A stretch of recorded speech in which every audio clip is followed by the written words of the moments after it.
So, good evening, everyone. This is It's iBUGs Life for September 25th, 2025. How cool. Mine 2525. Okay, so we are a nonprofit. Quickly tell you about some of our events that are coming up. All right, we've got a busy week. Still, we're almost at the end, and we still have lots to do. So tomorrow night, all times are central, and all events are on the same Zoom conference line where you are right now. All right. So tomorrow night is iBug Night at the Virtual Movies, and we will be watching And So It Goes, Billy Joel Biopic Part 2. And you might say, oh, I didn't get to see Part 1. I have been told on good authority that you can watch either one independently and it'll still make sense. So please come for that tomorrow night, 8 p.m., audio described track only.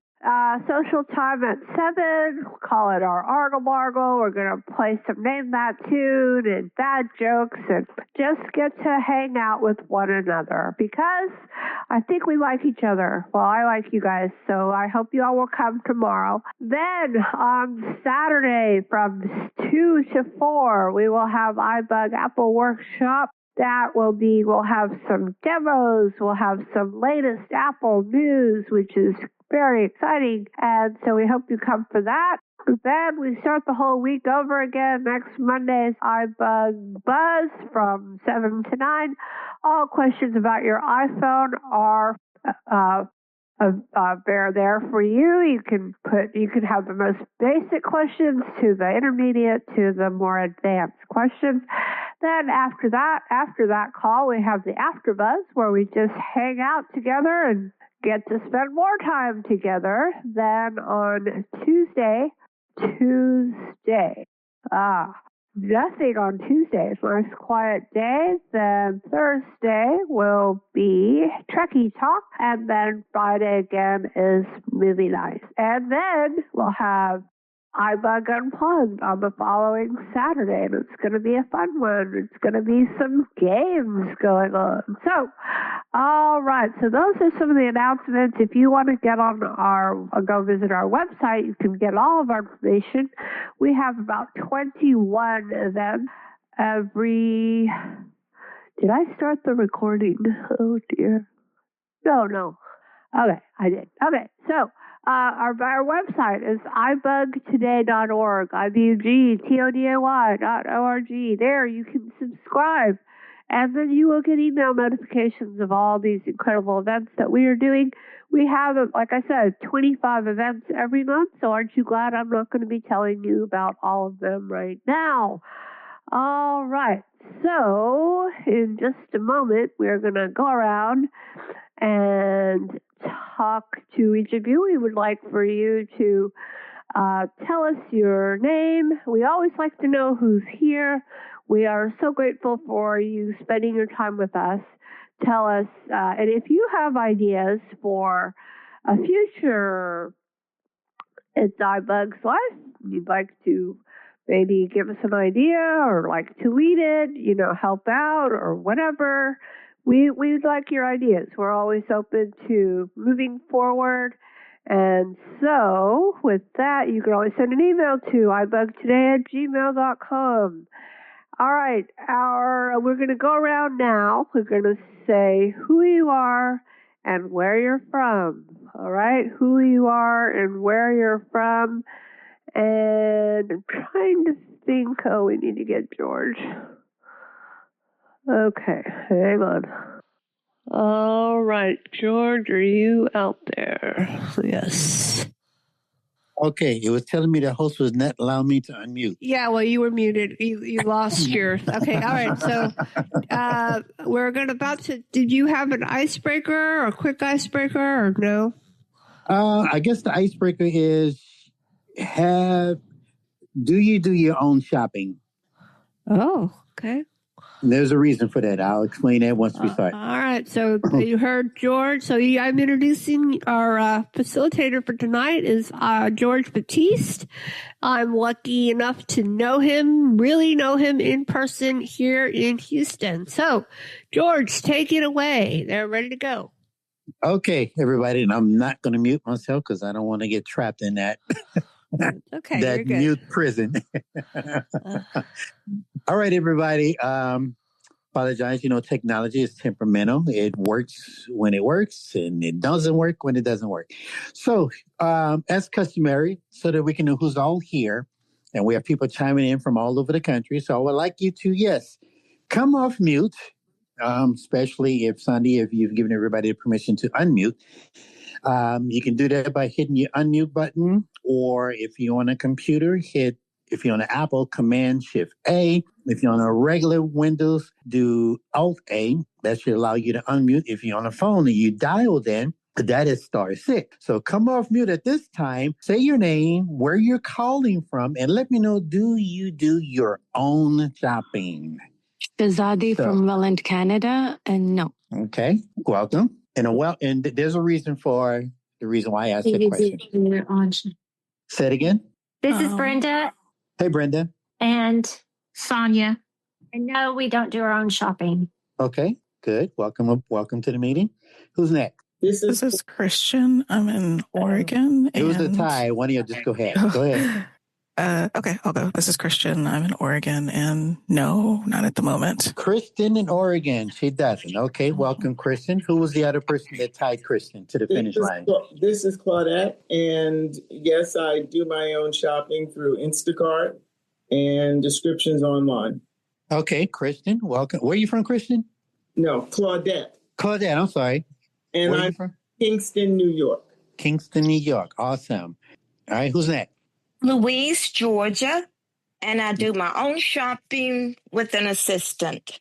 Louise, thank you. Yeah. Okay, anybody else? There's over 25 of you here, so I know there's a lot of people that can chime in. Go ahead. Who's next? Hey, Jacob. I don't. I use my mother to help me shop, and I shop too sometimes. Jacob, where are you from? I'm from Michigan. Michigan. Okay, yeah, I know you, Jacob. I'm sorry. Okay. All right, who's next? Linda. Hey, Linda. From Ohio. Linda from OHIO. And I do my own shopping. Okay, awesome. Welcome, Linda. Who's next? Deb from Kansas. And yes, I do my own shopping. Deb from the Sunflower State. Okay, welcome. Sir, thank you. Who's next? Ann from Chicago, and I do my own too. Ann from Chi-Town, home of Battiste pizza. Right. I could use some of that like right about now. It's dinner time. I haven't had a full dinner, but that's okay. When this call is over, I'm going to go get myself a big salad. But I digress. Who's next? Can you hear me? It's Cindy. Hey, Cindy. Yes, I can hear you. I hear you and your eloquent voiceover. I do my own shop. Where are you from? Chicago. Chicago. Okay. Chicago's taking over, guys. Who's next? My name is Amy, Hey, and Amy. I'm from LA, and I do not do my own shop. LA meaning Los Angeles or Louisiana? Los Angeles. I'm kidding. I'm originally from Louisiana. That's why I threw that in there. We know when people say LA, we know what they mean. Yeah. Okay. Anybody else? Valencia from... You said Cynthia? Valencia from Maryland. Valencia. And yes. Where are you from, Valencia? Maryland. Maryland. Okay. Do you do your own shopping? Yes. Okay. Awesome. All right. This is Vincent. Hey, Vincent.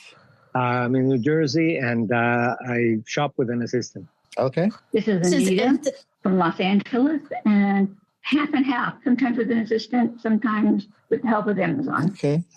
We got LA. We got 2 LAs. We got 2 Chicagos. Okay. Who's next? This is Intisar from Iowa, and usually my husband and I shop together. Okay. Awesome. Thank you. Welcome. Thank you. Arlene from North Carolina, and one of my lovely children usually takes me shopping. Okay, you have some lovely children. This is Pete. Thank you. Go ahead, Pete. Florida, and if it's on Amazon, I do my own shopping. Man, what does Amazon do not offer? I mean, sooner or later they're going to be shopping. They're going to be offering cars if they're not doing it already. No groceries. I don't do groceries on Amazon. Yeah. Okay, who's the lady? It was just Shazadi. I just thought that you mentioned grocery shopping in person, so I do online shopping. I just thought you meant in-person shopping. So in-person, no. Online, yes. I just wanted to clarify that. So online, I do, yes. Instacart, Amazon, everywhere, yes. It doesn't matter. What if it's in person, online? I just want to know: do you do it independently, or do you require some type of assistance? No, I use online. Online is just more accessible. So online, yes. Got you. All right, who's next? Anybody who have not had an opportunity to introduce yourself. Say your name, the city and state or country that you're calling from. This is Sonia. My two favorite words are buy now on Amazon. Click it. Anybody else? I know I have not heard over 20 names yet, so I know we got a lot of people here. Don't be shy. I do not bite, even though I am hungry, but I do not bite. I do not bite humans. Well, this is Sonia. Go ahead. So while they're thinking about it, and we can always give them another point at the midpoint to come in and introduce. That's the other true. question I had is, anybody's here for the first time? We want to hear from you. Oh yeah, Just say who you are, or how did you find out about us? Say your name, please. Anybody here for the first time? Yes, my name is Amy, and I'm here for the first time. How did you get here? I was referred by a friend. Friends? You have friends? Oh, wow. I have one friend. Wish I had a friend. Just one. All right. Well, very good. I'm glad you have a friend, and thank that friend for iBUG, because we are grateful that you are here, Amy. Thank you. All right. Anybody else have a friend? We don't use the hand raise feature. Just say your name. Let me point out too, because if it's your first time here, please do not utilize the raise hand, because especially when I'm presenting, I do not monitor that. It's kind of difficult for me to read my outline and also check to see who raised their hand. So no, just come off mute, say your name, the city and state you're calling from, and if it's your first time, how did you hear about it, and do you do your own shopping? Sonia from Tulsa, Oklahoma. No, I don't do my own shopping, and my friend is Brenda. Hey, Brenda. Is Brenda here? Yes, I already introduced. She did. This is Bernard from Washington, D.C. Yes, I do my own shopping. You say Austin, D.C.? Washington, D.C. Oh, Washington, D.C. Okay, I'm about to say, I know D.C. was divided. All right. Okay, anybody else? Come off mute. Say the city and state or country that you are calling from. Well, I guess we have some shy people amongst us, but that's fine. That's okay. We're going to go ahead and welcome you guys here. Thank you for joining us for this chapter of the thing we call It's iBUGs Life. Sandra, I think you already did your weekly events while I was having technical problems. So this month, the topic we have chosen for discussion is we're going to talk about grooming and all aspects of grooming.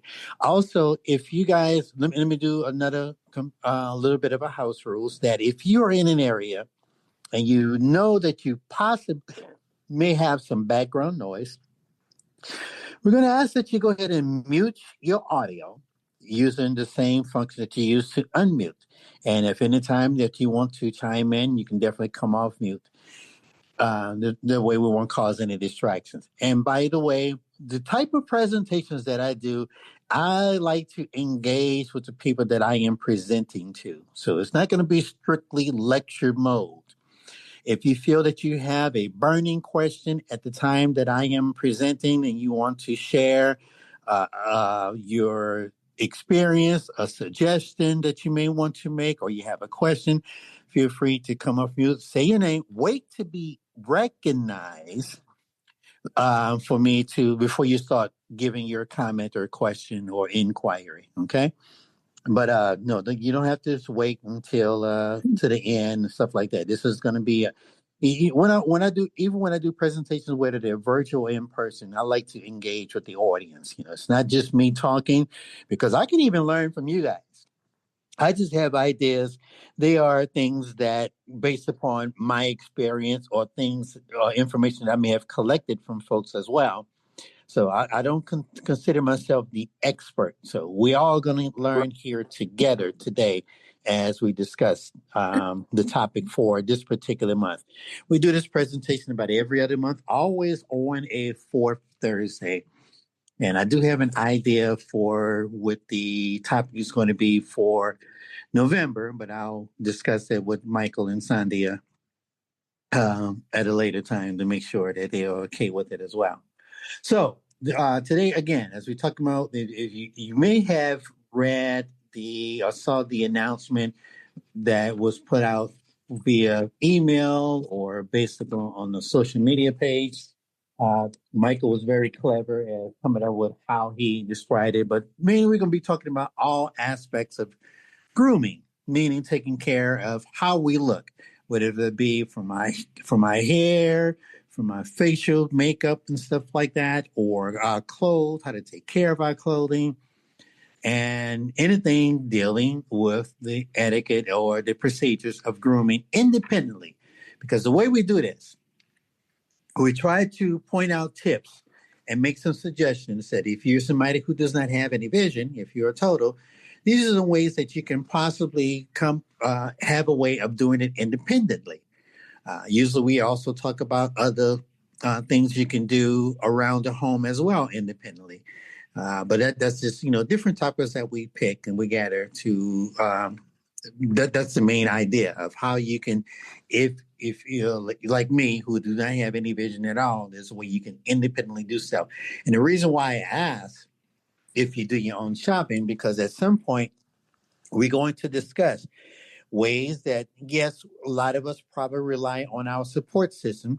And what I mean by support system, that just means that people you use to grant you assistance, whether it's a neighbor, whether it's a church member, whether it's a co-worker, whether it's a family member, whether it's a spouse, wherever it is, sometimes that may be your first go-to method that if you require any assistance with anything, and which is fine. There's absolutely nothing wrong with that at all. Whatever works for you, continue to let it work. I'm not here to try to change what you do, but I am here to offer suggestions in the event that the person who you use as your go-to person that gives you that support, if they're not available. We all are human.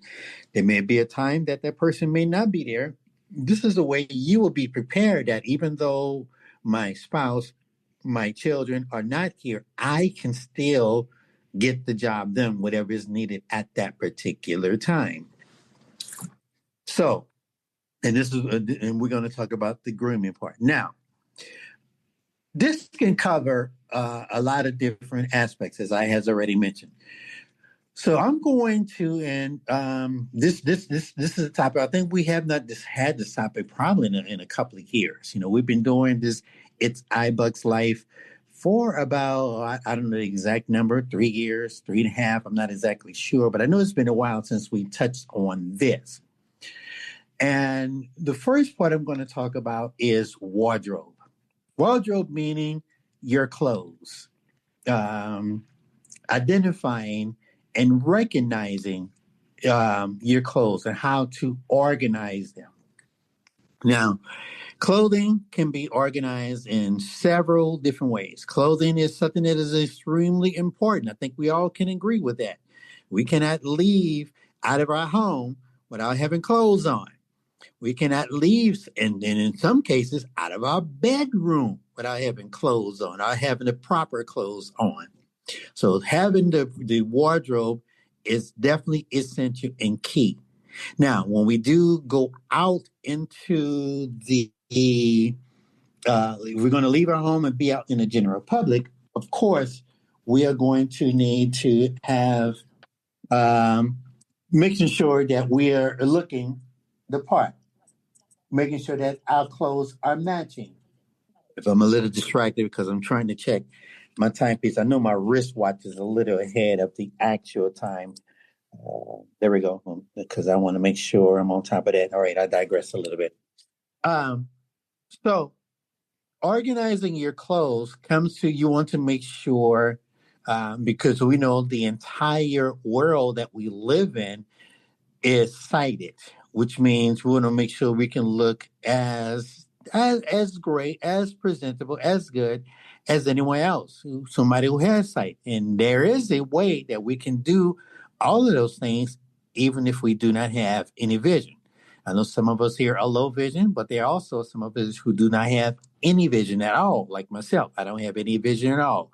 Although I was born with glaucoma, had some vision when I was little, but when I was like about the age of 6 or 7 years old, my vision gradually went into eventually it was totally gone. I have no vision whatsoever. But graciously, I was able to, through life and life experiences and through trainings, I was able to develop alternative techniques, non-visual alternative techniques, to still be able to function as anyone else, even when it comes to identifying my wardrobe. Now, identifying the wardrobe meaning that how to tell the difference between the different materials that you may have within your closet, that you may have within your wardrobe. The wardrobe can be your complete collection of all the clothes that you have. What if you are someone who have your clothes hung up on hangers in a closet, which in the UK they call the closet the wardrobe, or you may have some of your clothes may be folded up and placed in some type of drawer, whether it's on the dresser or a chest of drawer. But as we know, clothes have made out of different types of material, and there's a way by the sense of touch that you can identify what clothes it is. For example, jeans, and jeans, the first thing that comes to mind, has a different texture to the fingertips than probably khakis or slacks do. The material's different. Jeans probably have a rougher texture than probably what slacks do or khakis do. So that's one key point to know how to tell the difference from jeans, from the bottom part, from the pants part. The texture of jeans material is definitely totally different from slacks or from khakis. I think even in the form of clothes that are designed for different genders, I think the same rule does apply. For example, if a lady has a jean skirt, the texture of the jean skirt probably feels different from a skirt of a different material. Somebody who's a lady, am I off base or am I correct about that? Somebody come off mute and make sure that I'm not way off base about that. Anybody? This is Valencia. Go ahead, Valencia. You are correct. Yay. Okay. Just want to make sure I'm not coming from another planet about that. I'm not as in tune. I do have a little knowledge about female clothing, but not the entire. So yeah, I think a jean skirt or even a leather skirt, like especially leather, will feel different from jeans. And whatever type of material your skirts comes in, they're going to be different from whatever the texture of jeans. Someone cover the floor? I didn't hear the name because my phone was talking. Okay. Maybe somebody joined the meeting. I hadn't realized it. Okay.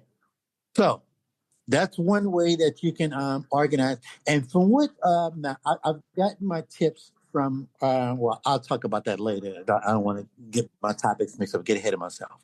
So one way of identifying different type of text is by the sense of touch. The material will definitely determine what type of particular what this clothes is made of. Now, of course, these days there was a time that jeans were always either blue. When you think about jeans, everybody always thought of blue jeans back in like about maybe 2 or 3 decades ago. But as time has evolved, jeans do come in different colors now. You can like myself. We have, I have black jeans. I have blue jeans. I used to have some white jeans. I used to have, and then this, no, that's about it. For myself, I had those three, either white, either blue, or black.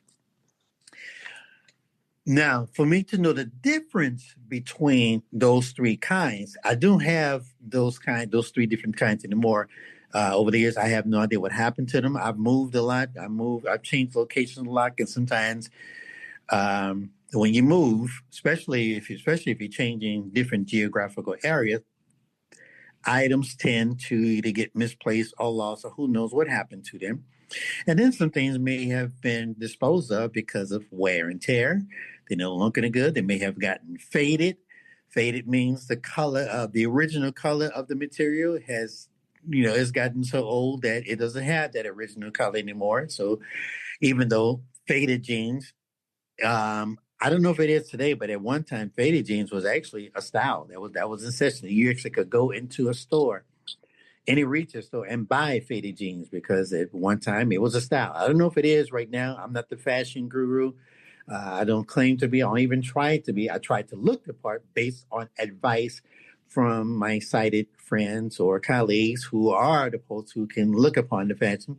Because, obviously, I'm somebody who does not have any vision, but I do take pride and want to look good. Want to look presentable because that's important. The majority of the world is not blind or visually impaired. So I have to look that way. And I know we have like about maybe 12 more people who have joined since then. And again, this is a very interactive presentation. If you have a question or comment that you want to make, just come off mute and identify yourself and wait to be recognized. Now, the reason why I pointed out and brought up the topic about the different colors, because now if I know if I specifically want to put on my white jeans or want to put on black or blue, something's got to give me, there's got to be an identifier so I can know the difference between the two. One tip I can use to let me know which particular pair of color jeans that I chose to wear that particular day or match up with a particular outfit, depending on the event, is I will look for either the label that is on like the back of the waistline area of the jeans. Each different brand of jeans has their own label, their own patch, something to separate them from the rest. In other words, Lee jeans or Levi jeans or Wrangler jeans or what's another popular jeans? Whatever. They got different kind of popular jeans. Calvin Klein's, I don't know if they still exist or not. I'm thinking about jeans in the 80s. Rosetta Stone, Conyers, Georgia. Go ahead. Rosetta Stone, Conyers, Georgia. Yeah, go ahead, Rosetta. Hi. Hi. Just wanted to say hello. Okay, Rosetta, thank you for saying hello. Okay. All right. But each different kind of jeans will have some kind of design that separates them from the rest. And so this is one tip that I use to know which one I'm getting, because I try my best to not have the same type of design. If they're going to be different colors, I want to make sure that I have an advantage that I can independently be able to know which one it is. So most of my blue jeans are pretty much going to be the same, because blue jeans, my mother told me, and that's why I got most of my advice from matching of clothes. She told me everything goes with blue jeans. She said, you can put on any type of top, any type of color, it will match the blue jeans. So, but if I'm going to have a specialty pair, at least I would call it specialty, if I'm going to have like a black pair of jeans or a white pair of jeans, then it's going to be of a different brand for most of my jeans. It's going to be something about the label or the thing that separates it, the name brand, whether it's which is near around the waistline where you put your belt at. I pay attention to what that feels like, what it shapes like, to let me know, okay, yeah, I know these are my black jeans. They may be a different fit. Jeans can come in relaxed fit, or they become regular, or some people call skinny jeans, those who can wear those. So I use that tip to help me to identify which color jeans that I'm picking up. It could be the button that's on the jeans that help give me a clue at which one I'm picking, which color I am picking. It could be maybe the stitching on the back pockets. Some depends on the brand. We have a certain design on the pockets of the jeans as a clear indication of what kind or which brand it is.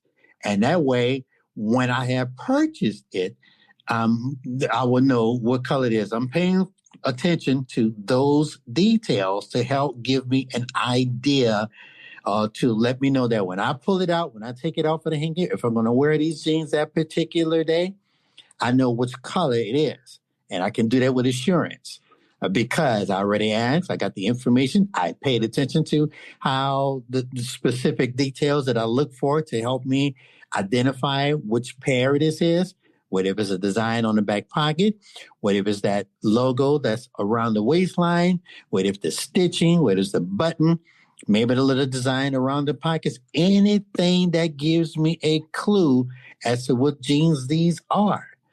Some of my jeans may have a little small pocket down the leg for me to place like my cell phone in or something in, how those jeans are made. And I would always use that to give me a clue as to which pair I'm using. Do anybody else use that particular tip? Or if you have a different strategy as to if you got multiple different colors of jeans, why don't you come off mute and let me know what strategy you use if you are someone who does that. Rosetta Stone. Go ahead. So we always wore black jeans and blue jeans, but the black jeans always had the jacket. So we hung the black jeans and the black jacket and the black jean hat all on the same clothes hanger. And so that's how I always tell that the Levi jeans were all black. And so we like to dress alike in all black. That's the way we did it. That is a good point. Yeah, that's going to tie into my topic that I was going to discuss when it comes to organization. But that is good. That is definitely a key way of knowing that that particular color, your black from your blue or from your white, is going to be, identify as to what color it is, because you're going to hang them up together with that particular, as you indicated, your jacket. Keep that outfit hung up together. And that is a good tip. That's an important thing to do of how you can independently be able to keep and know what colors you have, as well as organizing your particular wardrobe. Thanks for bringing it up, Rosetta, because that is a tip I definitely use all the time. Matter of fact, even when I bring them to the dry cleaners, if I do decide to do it to the dry cleaners, I'll make sure that stays together. And if I decide to not to do dry cleaners, I wash them. By me paying attention to this material, I want to make sure that I keep that particular outfit together. And that way I can never go wrong. If the time comes that, in other words, this is a way I can independently be able to organize that. Hopefully this is making sense to you guys. This is Annie. Annie? Yes. Go ahead. So first I want to say, welcome back, Rosetta. It's good to hear your voice. I don't know if you know George, but she had an accident, so she's haven't been back for a while. I did not know that. So the first thing you were mentioning, it's, you were saying by touch and identify different things. And she said, put them together. But there's a way I use, and I wanted to also say, even the blue jeans, there's many different shades of blue, light, dark, medium blue. But I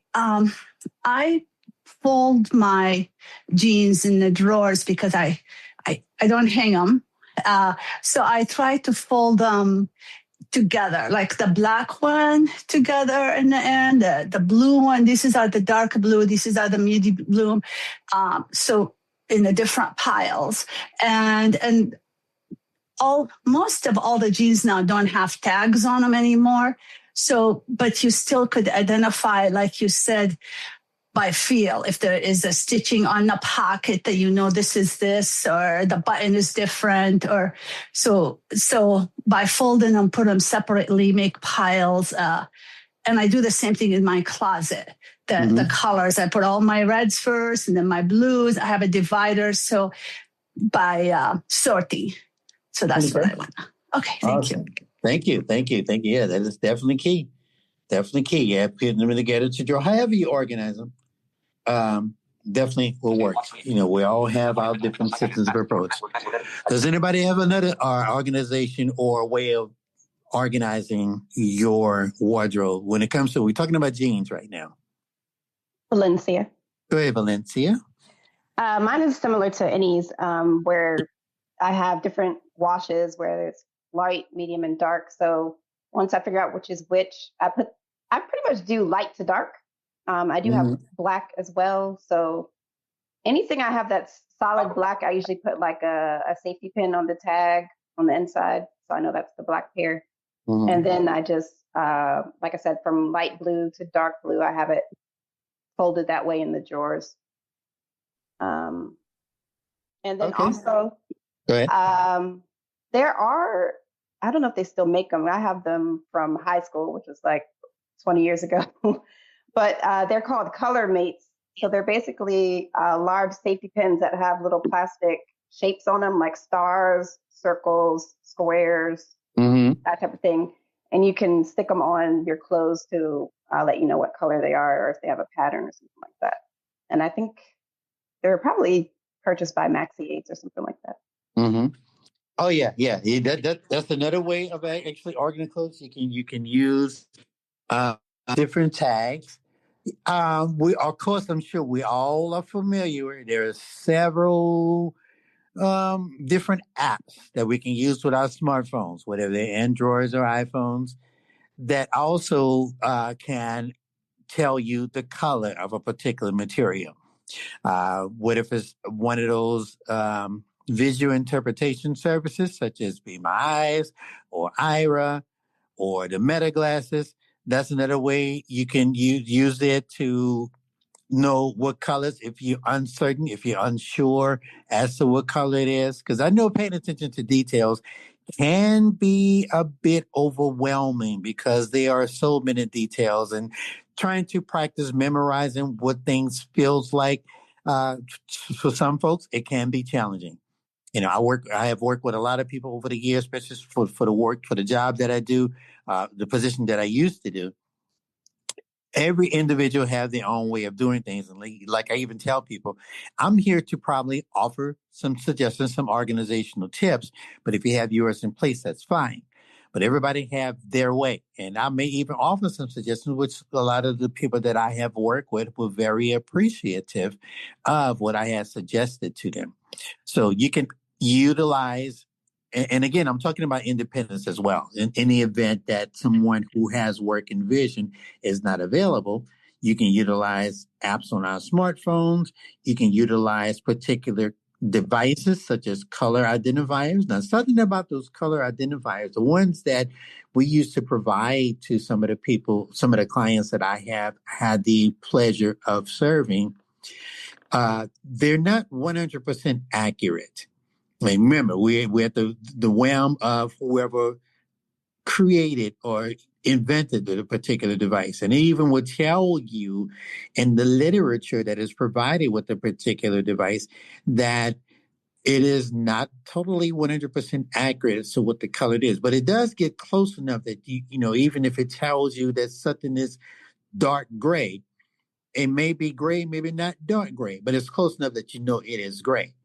And so that if you choose to do that and go by that color, you're not going to be too way off base. But it was a good tool to use as a model, something to use to enhance the independence. However, thankful for the creation of visual interpretation service such as Be My Eyes or Ira, where you actually can get a live person to provide that extra assistance that you need.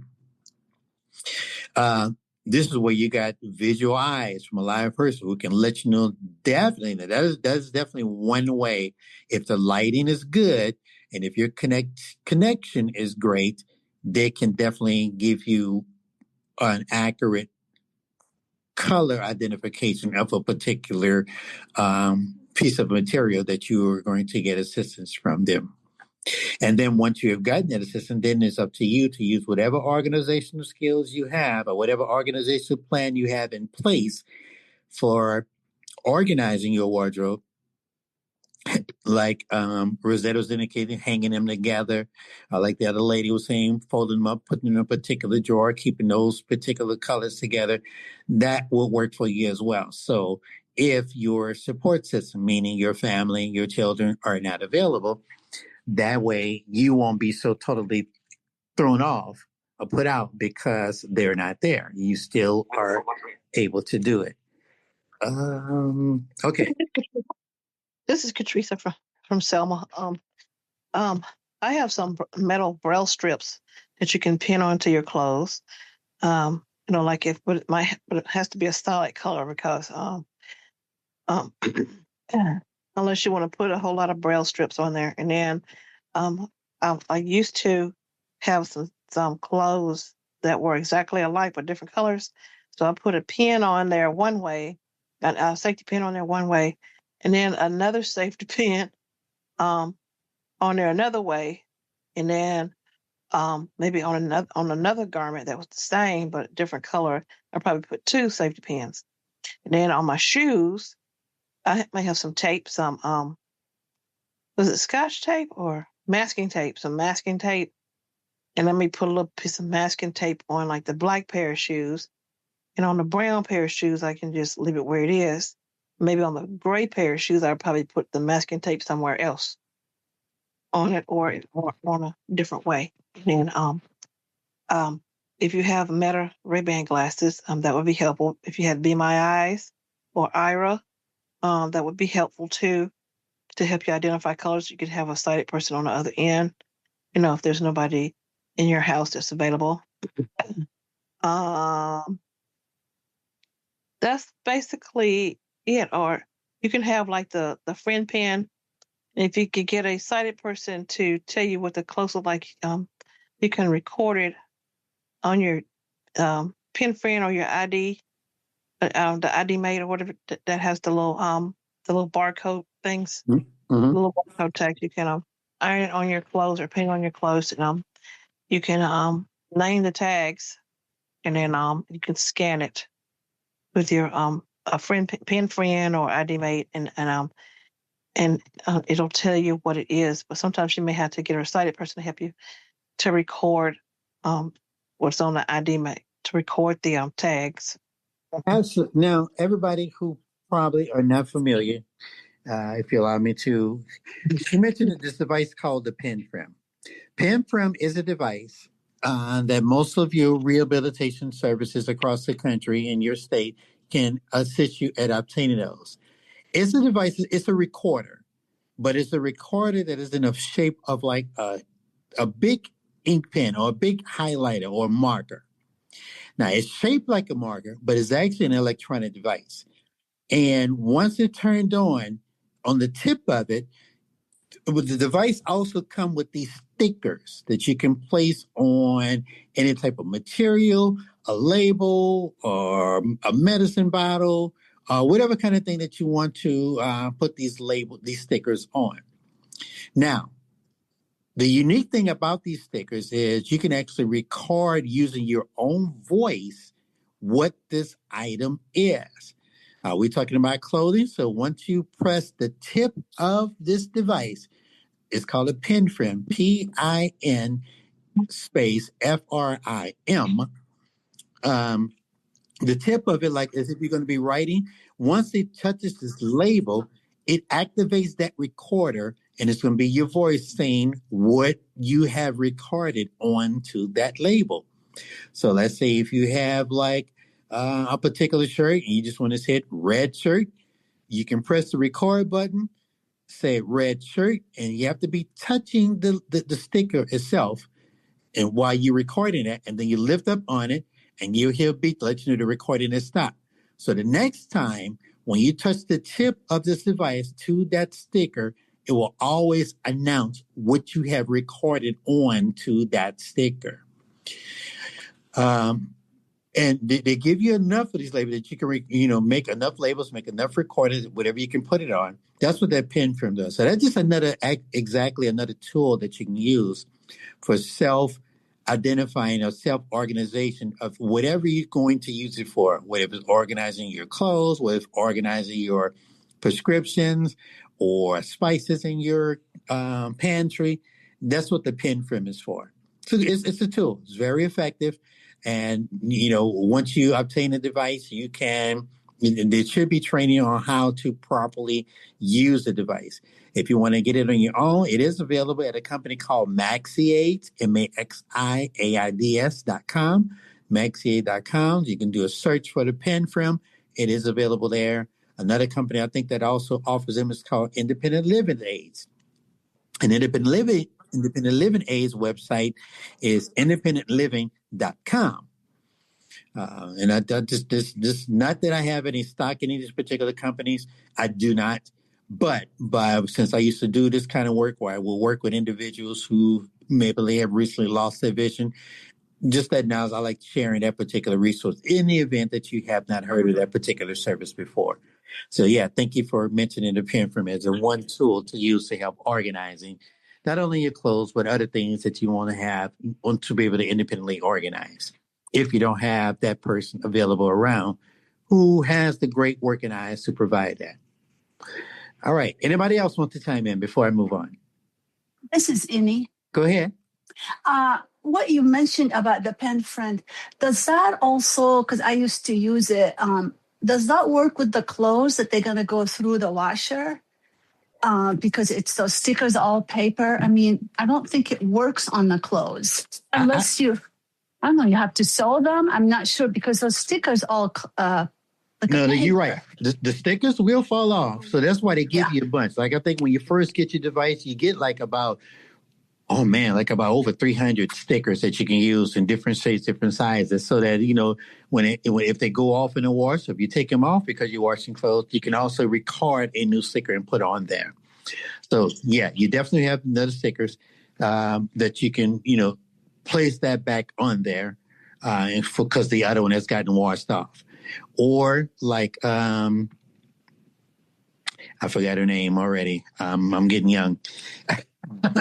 You can have the Braille labels that you can sew onto the clothes. Now, those do not get lost in the wash. That's something that definitely can be permanent. They even used to be something called matchmakers.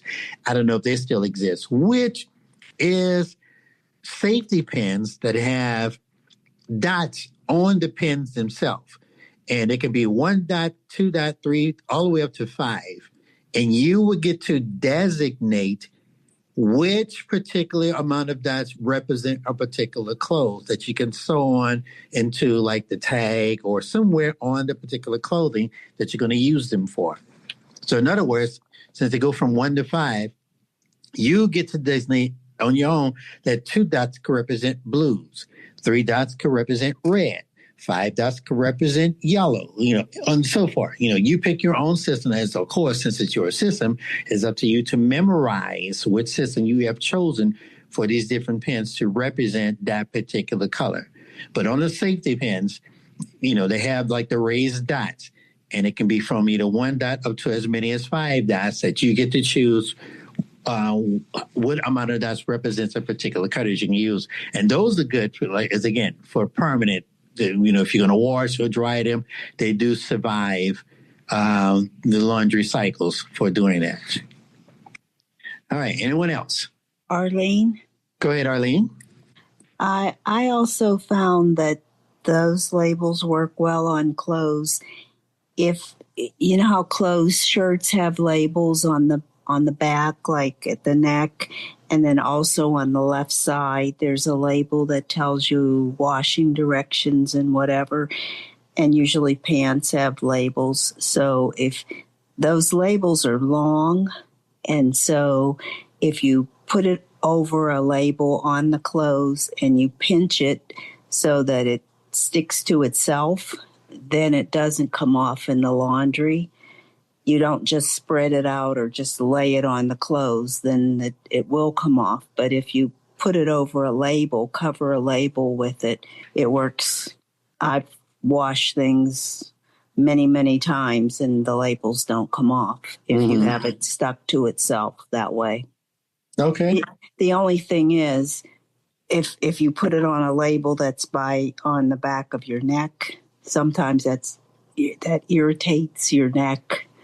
So I always try to find, especially on shirts, try to find a label that's on the left side, that washing instructions label, because that way it doesn't irritate your skin.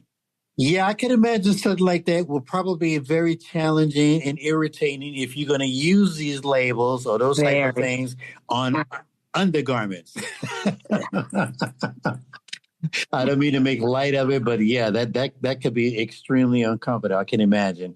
There may be a system in place to place it somewhere to where it won't be as irritating as possible, but there is that. There is that particular, unfortunate. But again, the main objective is we want to make sure that should we have to be the one to pick out a particular piece of clothing, and if whoever we rely upon, if they're not available, all will not be lost. We don't want to be sitting there, well, so-and-so is not here today, so I just stayed at home because I didn't know how to put my clothes together. No, the main reason why we're putting this up is because we want to make sure that you can exercise and utilize the tools and the information that you have gathered from tonight or from other folks, so that way you can still be functional independently when it comes to organizing your wardrobe. Hopefully this is making sense to everybody. Anybody else have any questions or comments or suggestions? Unmuted. What was that? Oh, thought I heard someone wanted to say something. Okay. This is Shazadi. Oh, go ahead. I was going to say that another way I organize my closet is winter clothing versus summer clothing. So if now that winter is coming, I'll put my summer stuff maybe away and put the winter stuff in, or just make a section for winter together, summer together. That way, also differentiating the types as well. Okay, absolutely. Okay, sounds good. According to the seasons, right? Like organizing it according to the seasons. Mm-hmm. That's right. Absolutely. All right. Now, I know we've talked about using particular tools and even using smartphones. One thing that's also extremely important that I do wanted to point out too, make sure that whatever support system that you're going to use is somebody that is very reliable and somebody that you trust, who's not going to stir you wrong. And I say that because, I know I have people that I have had the opportunity to work with have shared with me that sometimes, depending on who they have chosen to serve in the role of their support system, may not be as upfront and as caring as we would like them to be. Depending on children, whoever they are and how, some of them can possibly just want to get it over with so they can get on with doing what they enjoy and what they like. So if you're going to choose somebody to be your eyes for you, make sure that you're confident and secure about who you are choosing. Because the main objective is we don't want to walk out of our comfort zone or walk out of our safe comfort of our home looking any kind of way. So it is definitely important that whoever you choose as your go-to person serving as your eyes, that they do have your best interest in heart. That is extremely essential. Somebody who that you definitely can trust and depend on, that they are dependable, that they're making sure that they are picking up the right things for you, making sure that you are definitely, they care about how you are looking, how you are going to look to others. So that is key. Choosing the right person to serve as your support system, the right person. Most of our children, yes, are definitely those who we can depend on because, we raised them. We've shown them love. We provided for them, especially if you're the head of your household. So for the most part, I would hope that that's definitely is a good go-to person. But depending on some children and their peers, some of them can be so into whatever they're into, they just will tell you anything, and just so they can get, go back to whatever they were doing. It also may be a good advice not to wake up, especially if your children are teenagers or small, that you wake them up out of a deep sleep. Because sometimes when you do that, children, their main focus is, I want to go back to sleep.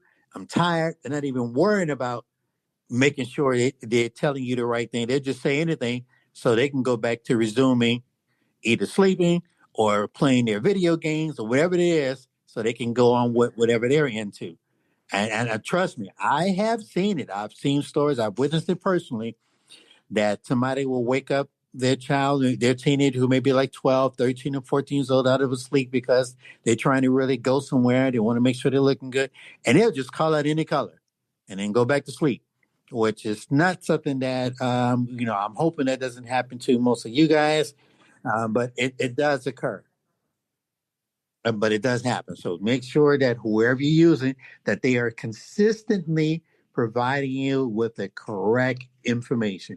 And a way you can, for us, like checks and balances, whatever they're telling you, you can, if you're going to a particular event or if you're going to someone else's house, most folks who are sighted, they'll tell you. You can even ask them. They may even just naturally come out, oh, you look good in that blue outfit right there. And if your outfit really is blue, then you know that the person who you relied upon were dependable in providing the correct information. But if they call it a different color, then that's not a good person you can go to. Go ahead, Annie. I wanted to point out, when I go to the shopping for clothes, I'm at the store, my husband and I, my husband is blind. So we we'll have to ask the assistant from the store to help us with matching the colors. And then I just, for matching the outfit, and then he can help with the style and everything like that. But I mean, just for the color, because he's colorblind. So when you're talking about being reliable, that could be also a reason. Absolutely. I'm glad you brought that up, Annie, because that's actually my next topic. Next topic I got here was C. It says shopping, including online or in person. Now, because what you brought up is something that, because I lived alone for so many years, I even currently live alone now, that if I'm doing my own independent shopping in person, yes, I have to rely on that salesperson. And for the most part, they will, I'm almost certain, 100% or even 99.99999%, they are going to give you correct information if they value their employment. They're not going to just say anything so they can either move on to something else or get to the next person, or they just don't feel like providing that type of assistance. For the most part, the general public, is that you, Sandia? Yeah, sorry, go ahead.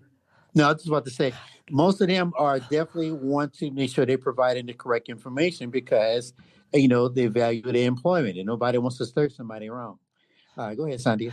I just want to let you know we're at the midpoint, and then I didn't know if we wanted to let anybody who came in late say hello, and I just want to give you a time. Okay, yeah, thanks for that. Yeah, we'll do that. Let me just finish this thought here. Salespeople, for the most part, they are going to provide, especially if you tell them, like one time I knew I was going to be attending a particular event and I needed the color of blue because they requested everybody wear blue. So I went to like a store like Burlington's and told them I'm looking for a blue shirt and blue slacks. And so that salesperson were able to, I can trust that they are going to really assist me in finding not only what I'm looking for, but make sure it is the right particular color. So that I can definitely, give them great accommodations for providing me great work. And definitely I'm going to check with folks, when I leave the store, they made a comment. Yeah, that blue shirt looks pretty good. So relying on the salespeople at the store, that is a good point. So at that point, I'm going to pause for a second, since it is at the midpoint, because a lot of you have chimed in, or a lot of you have joined since we first started. So those of you who have not had the opportunity to identify yourself, I want you now to come off mute, say your name and the city and state that you're calling from. Anybody who did not do it at the beginning to identify yourself. Somebody who came in a little late. Come up here, say your name and the city and state you're calling from. I'm curious. We got, last time I checked, I think we had 29 people in here now. So I know we got a lot more people who have joined us since we started. Marcia Summers from Chapel Hill, North Carolina. Chapel Hill, North Carolina. Welcome. Anybody else? Again, as I said earlier, don't be shy. I don't bite. I don't even nibble. Would you say your name, please? My name is George. George, I am from Houston. I'm not currently in Houston, but I am from Houston. I work for Texas Workforce Commission. I used to hold the position of a vocational rehabilitation teacher, where part of my task was introducing people to non-visual alternative techniques for doing daily routines. I don't serve in that role anymore, but I still, have the knowledge and have done some training at that position. And I do this particular presentation on fourth Thursdays in the odd months of the year. All right. Anybody else wants to come off mute? And if you didn't have an opportunity to identify yourself, say your name, city and state of country that you're calling from. If not, we will move on. If you need to unmute, if you dialed in, that's *6 that would allow you to unmute. If you are on your smartphone, I think you just hit the unmute button, as well as if you are on a computer, if it's Apple or if it's a Mac, it's Command-Shift-A. If it's a regular Windows, it's Alt-A. I hope it's Command-Shift-A. I'm kind of somewhat don't have the best knowledge of Apple devices, although I am learning. All right. Since the rest of you want to remain shy, that's fine. We were going to move on. Talking about, okay. Oh, so I was talking about salespeople. Yeah, that's a good source for identifying, make sure that you have gotten the right particular colors of clothing. Because they are going to provide this. As a matter of fact, they're going to do it too, because, again, especially if they value their employment, they are not going to give you no false information. They want you to come back. Whether they get any kind of commission for providing that service or offering it, that's fine. But I just know that's usually a good, reliable source. Salespersons like at a clothing department store like Dillard's or J.C. Penney's or Macy's or something like that. All right. I'm going to move on. Anybody have any other comments before I move on? Oh, okay. Now, we're going to talk about keeping them clean and presentable, such as laundering and ironing them and taking them to maybe using a service like a dry cleaners. That's also key for making sure your clothes are always looking good, especially when it comes to business attires or some type of formal attire. What I would suggest, and this is the practice that I use, all of the clothing that I use, whether it's slacks, whether it's suits, whether it's dress shirts, I tend to have them dry clean. I don't trust, washing them, even though, if it's a white shirt, I probably could wash them and dry them and make sure I'm properly ironing them so they can look good. But to make sure that the material and the colors of it is in good shape, I dry clean those. Now, that's me speaking as a male. Ladies, this is what I'm going to call upon you. If you have formal attire, like dress skirts or a dress or maybe a suit or something like that, what is your method of maintaining the presentation of the clothing? Do you do the method that I use? Do you take them to a laundry service or dry cleaning service? Or is your clothing, you can wash them and iron them and press them and they still look good? Who came off mute? This is Shazadi. Go ahead. I dry clean, especially those like formal dresses, especially the one that has beads on them, because when you wash them, they come off, right? So send those to dry cleaning, and then stuff that has leather, I send that to dry cleaning because I don't want to damage my clothes that have leather in them. Absolutely. So something with beads and something like leather, I would send them to dry cleaning. Okay, awesome. Good at that. And pick a good dry cleaner too. Pick a good dry cleaner that not only that you're satisfied with, you may have to shop around for a bit because, there are some dry cleaners that are not as good as others. And you can even make the choice that if you want to have your dry cleaning Starch, light starch, heavy starch. You have those options. If something is ripped, some of the dry cleaners have the skills to, especially if it was ripped on the seams, they can sew that back together to maintain it. If a button pops off, they can sew it back on. Some dry cleaners offer those extra services. It may cost a little bit extra, not a whole lot. I think like $1.50, $1.35, $2, depends on the location of the dry cleaners. That's one way that you can maintain the wardrobe. And then, of course, if something gets too, what's the term I can use? Unrepairable, then it may be time, depending on what it is, that you probably can replace it and go make another purchase if it's within your budget.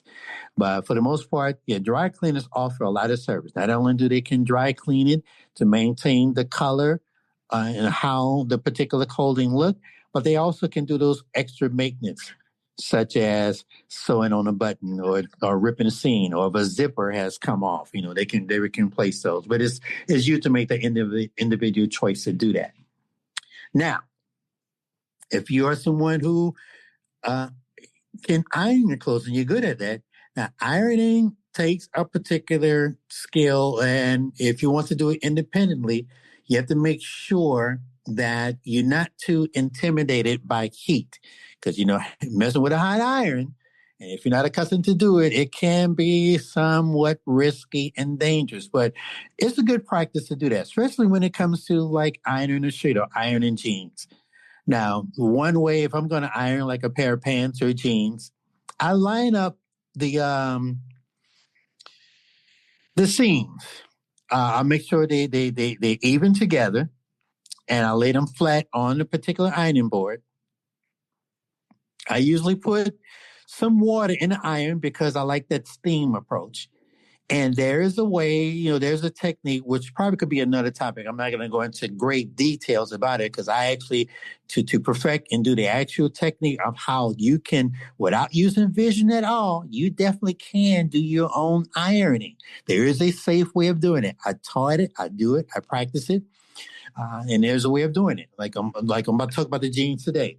If you have some, steam helps also as far as like pressing and forming creases in the pants or in your shirt sleeve that also allow your clothing to look good and presentable. You can use, if depending on which hand is your dominant hand. This is what I do. Now, this is me speaking as an individual.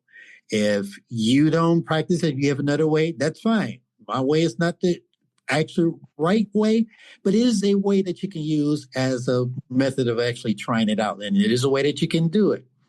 Again, like I mentioned before, the iron is hot. It's metal. You definitely can burn yourself. But if you orientate how you lay your pants leg on the ironing board, all your seams are lined up together. You get the wrinkles out as best you can by using your fingertips in your hands to kind of like smooth it out with your hands if you could.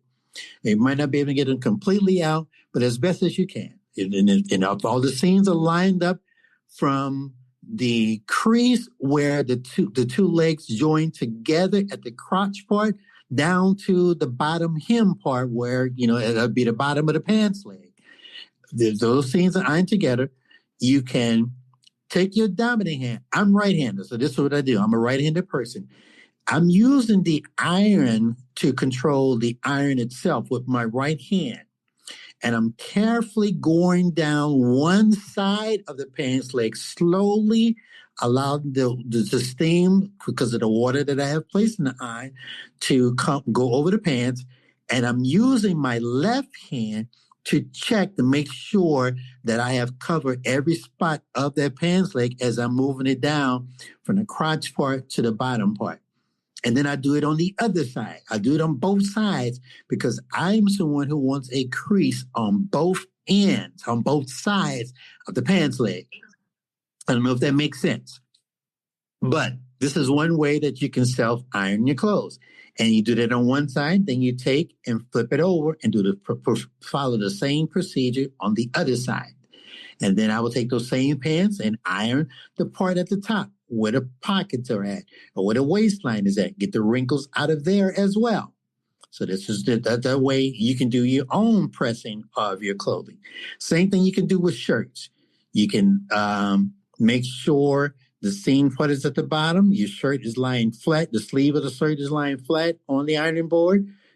Iron it carefully, and then know how to properly set the temperature on your iron as well, because depending on the material, you don't want to have it too hot or you will burn a hole in whatever it is that you're trying to iron. But that's another technique. I don't want to spend a whole lot of time on that because, again, that's a skill. That's something that is taught, and we can definitely go into great details about how to properly. George? Yes, go ahead. Who's that? This is Claudette. Go ahead, Claudette. George, by listening to you, I do think that you are a gentleman of a certain generation. But I want to say, if your clothes... Am I telling my age?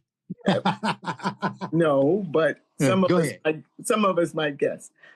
If you take your clothes these days out of the dryer as quickly as possible, as soon as they stop, and straighten them out, especially jeans and pants and shirts. And actually with jeans and pants, if you can get them flat and kind of give them a hand pressing or crease, you don't have to iron. You can do that without having to iron, and your jeans and pants will look not as professionally creased as probably you and my dad would like, but they will look pretty good.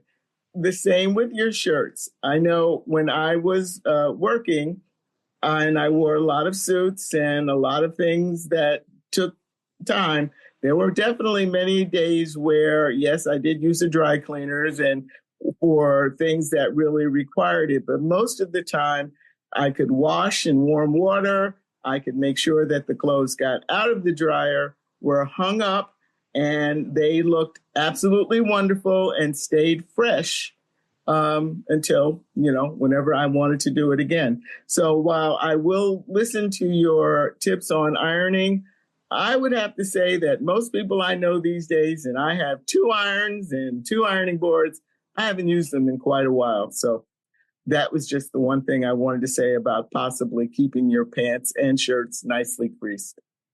No, Claudia, I totally agree with you. Matter of fact, I do practice that. I'm one of those when I do my own laundry and when I take them out of the dryer. That's why it's important to have a good dryer. Yes, I'm not one of those, and I'm pointing this out because of things that I have observed. Some people will do their laundry, they'll take their clothes out, they'll put them over on the sofa or on the bed or whatever, and they may sit there for a while. But I'm one of those, as a practice, what I do, because I like, when you have that instant heat, when they come out of the dryer, it helps that if you fold them or hang them up right away, you won't have those wrinkles in there. And because that heat actually had the wrinkles to fall out. So as a practice, I'm one of those, when I'm doing my laundry, I get it all done right away. I'm not one of those who's going to fold my clothes later. I even do that with even my linen, my tiles, because the heat helps maintain them to stay smooth and fresh and soft. I will fold them right away. But if it's like pants or shirts, yes, they get hung up right away or they get folded right away to maintain the texture and that it won't have that many wrinkles. And that would also help eliminate the chore or the chore of ironing them. This is Cindy. Go ahead, Cindy. So I agree with the other guy. I am a rehab teacher, and when I tell people that we having iron week, they're like, iron? We don't iron.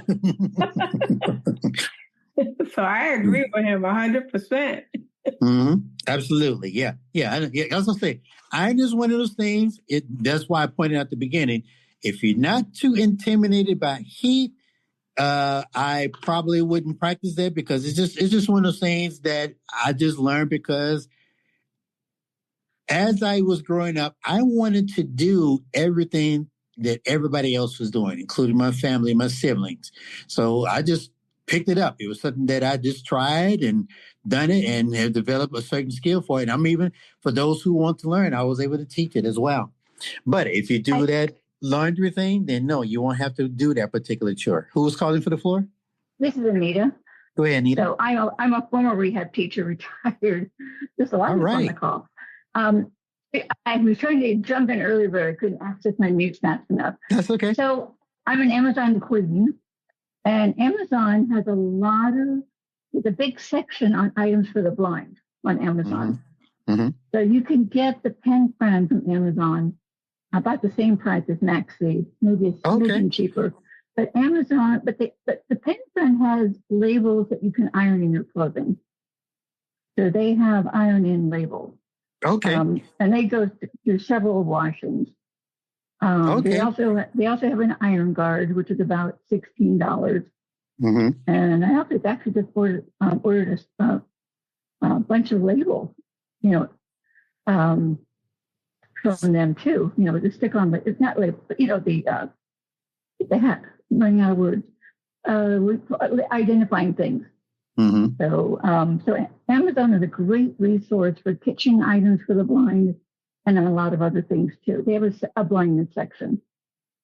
Yeah, absolutely. I think I learned, because I haven't done the rehab teaching in a while. It's been a few years before I moved into my other position with the state. But when I had learned that, I think I don't even remember who shared it with me, but they told me that Maxia's had kind of partnered with Amazon. So a lot of your low vision products you can find them on Amazon, and I've even found them at a cheaper price than what Maxia's or Independent Living has sold them for. And here's a good thing too. You can even get them, depending on how early you place your order, you can get it the same day. I know that from my personal experience. I ordered I'm someone who still wears a wristwatch, a tactile watch. I don't have a talking watch. I have the one where the crystal can pop open. And one time I ordered a watch off of Amazon at like about 7:00 in the morning. I received that watch 3:00 in the afternoon. Yes. For like about $30, which is far cheaper than what you can find at the services like Maxi's or Independent Living, which they like $49 and higher. Well, not to glorify Amazon, but if you have Prime, you don't pay for shipping, and your site, the shipping is much quicker. Mm-hmm. And actually, this is terrible, but say this because it's probably just me. But every time I've used Maxi's, my card has been hacked. So I avoid Maxi's. Oh, wow. Okay. Yeah. Well, I avoid Maxi's because of the prices. I'll just be real with you. Yeah. Well, for example, there's that. when I wanted to get myself, and I'm digressing a little bit, but I get back on topic, Sandia. I wanted to get myself a talking blood pressure machine. Now, here in Houston, the Lighters for Houston do sell them. But when I checked their prices at their store, it was like they had one model of the device that was $99. Then they had another device that was $59. And I'm like, surely they got to be something cheaper than this. So then I went on Maxia's, and I think they had one for like about $59. But when I went on Amazon, I was able to get a very effective, accessible talking blood pressure machine for like $30, $30 or $35, and got it within in a day. So Amazon is definitely a great resource for shopping for low vision or blindness products. Not that I have any stock in Amazon, I don't. And like she had mentioned, if you're a Prime member, shipping is free. All right. Any other comments anybody want to make about clothing before I move on to the next part about grooming? Over an hour. Go ahead, Annie. I wanted just to go back a little bit about the washing. So I keep because you talked about sending them away. I also just sent my fancy stuff to the dry clean, but most of all the washing, I have my different, 3 different laundry, small baskets in the laundry room where I keep the lights, all the light color together. Because when I know what I'm wearing, when I'm taking them off, the light goes in the light, the color, the dark go in the dark. And then I have one for color, like red, oranges, pink, and all that. So then when they come out, I just kind of know also. And one tip I wanted to tell about, I had learned that from others, which is, I think it's really good. If you have a stain, when stain happened, fresh stain, I don't know if you're going to talk about that. right away before it goes in the, like if it happened when I'm wearing it and I know kind of where it went, when I take off right away, I try to go where that is stained and treat it before go in the washer. And you can I'm always able to smell it. Like if it was an oil or coffee, where the stain is, it has a smell to that item that you spilled on it, whatever. And so I treat it right there and I fold it and it goes in the washer. Most of the time it comes out right away. And so that's, so you don't, because I think that is a big issue about stains in the clothes that because we don't see what's stained. And sometimes if something went in with a stain on it and I don't know if the whole stain came out, when it comes out of the washer, I will hang it up. I will not let it go through the dryer until it dries and I make sure the stain is all gone, by asking, like Be My Eyes or something like that before if I have to wash it again. Okay. Yeah. Okay. Thank you. Thanks for sharing. Another thing to point out too, guys, is make sure you pay attention to maybe the logo on your material, because not all material can go through a dryer. Some materials, if you put into the dryer, can really mess it up. Like I would not put certain leather in a dryer. And if you're going to send leather items to a dry cleaner, make sure that dry cleaner knows how to properly dry clean leather. I learned that from experience when I used to live in Kansas City, Missouri, that I had put some jeans that had a leather strip around the back part of the waist. And I guess they didn't pay attention because the particular jeans got messed up and the leather strip that was on those jeans became extremely hard that I couldn't wear those jeans anymore. So you got to make sure that if you're going to put something leather, that particular material has to be dry cleaned a certain way. I'm not a dry cleaner. So I don't know what the solution is or what the procedure is, but it's one of those things that if you're going to use them to dry clean something like that, make sure that they are equipped to dry leather material. All right. Let's move on to hair, including washing your hair, cutting your hair, or ongoing or going to a salon. Now, I can tell you from a male perspective what I can suggest and what I do when it comes to on top of the head. But I'm definitely going to bow down and rely on you ladies on the things you do when it comes to taking care of your hair. One thing I think across the board I can say that I think everybody must do, no matter what ethnicity you are, no matter the age or whatever the case may be, we know we all must wash our hair. Am I correct?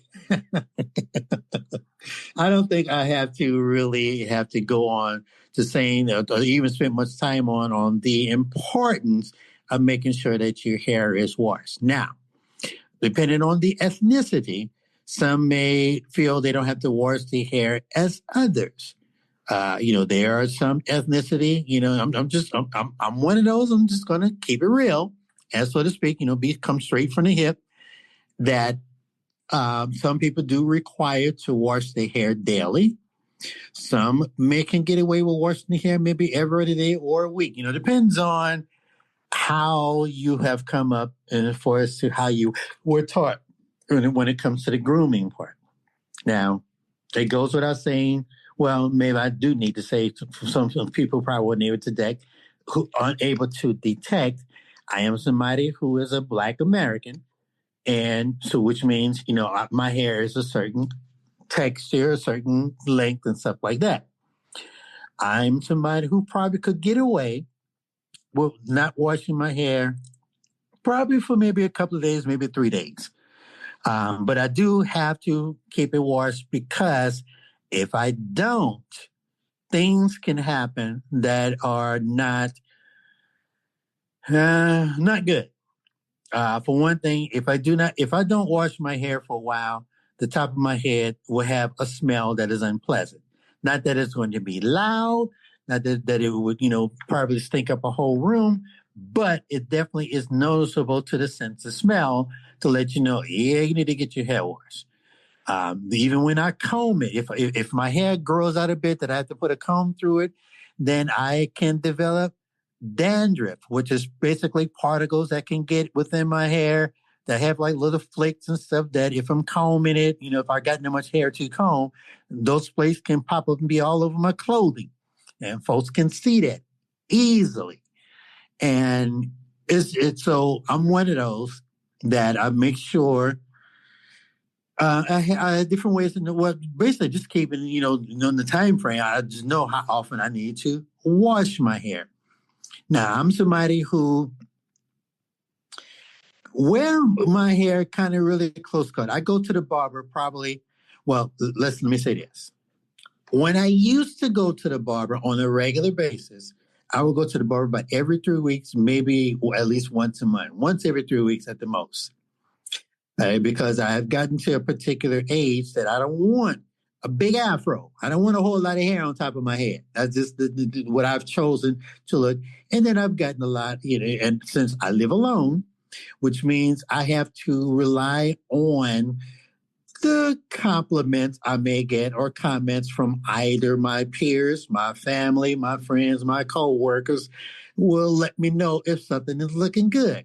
Since I work in the public, I'm seeing people a lot, I'm around people a lot, and I got to look the part. I got to look very presentable. I go talk to businesses for the position that I hold. So I got to make sure, because unfortunately in America, people do judge book by the cover. So I've got to make sure my cover is looking good. I can make sure my cover is somebody that they definitely want to listen to. It's just something that I choose to do. And I want to make sure that I'm representing, I'm giving a good representation of not only who I work for, but I also want to get a good representation of me, myself. And one of the things that people are going to see first is what's on top of your head. So I do try to make sure my hair is properly groomed and make sure my haircut is neat and make sure my hair is clean and washed so I don't have that particular aroma to let you know, yeah, you have not washed your hair in a while. And then for washing the hair, it's up to you, the individual, to pick what type of chemicals or what type of products you're going to use to maintain your hair. I basically want to, a certain aroma, a certain scent, a certain brand that I may choose to use, based on my preferences that I'm going to use. And, if I'm washing my hair, for the most part, I may do it in the shower. And then maybe sometimes I may do it at home in a particular sink that's deep enough for me to be able to wash my own hair in the sink. Now, you can go to some salons, whether it's a barbershop or a hair salon, and they may have somebody who serves as a role as a shampooer who can provide that service for you. I've done it a couple of times, and it's actually rather relaxing. That, you get to sit in the chair, you get to lay your head back. They got the little shampoo sink, which is definitely purpose for that part. And that way they are, the massaging of your scalp. That feels good. That's everything fine. But depending on, like I said, your style, however you wear your hair, whatever you do to it, will determine what is the most recommended time frame that it takes you to wash your hair, and it maybe have some recommended chemicals that you're going to use to maintain your hair is good and conditioned and groomed properly. Any ladies want to chime in on how you maintain your hair when it comes to washing it? Be glad to hear from you. I had invited a couple of guest speakers to join me on this topic, but looked like they didn't make it. I've been constantly checking to see how many people have joined, but I haven't seen them. So that's why, unfortunately, I got to yield to the ladies, which is a lot of you, to join in on me. So who's first? Cindy. Go ahead, Cindy. So I am Photo, and I have very long curly hair, and my hair is very coarse as well. So I condition my own, I wash my own hair, and depending on how much I sweat because I work out a lot. So depending on how much I sweat, that's according to how often I wash my hair, because my hair is already dry due to long and curly. So, but I cut my own hair. I trim it, and I trim my bangs, my hair. I condition it, and what I use as far as to keep it shiny and healthy, believe it or not, olive oil. Okay. Thank you. I'm curious now. You said your hair is long. Is it past your shoulders? Yeah, it's my hair very long. Very nice. Very nice. Okay. And once in a while, I'll treat myself, and I go to the beauty shop, and I have them, condition it better, and do what they do, and yeah, it feels good, but I don't mind doing it at home. Okay. All right. Anybody else? Any other ladies besides Cindy? Valencia. Go ahead, Valencia.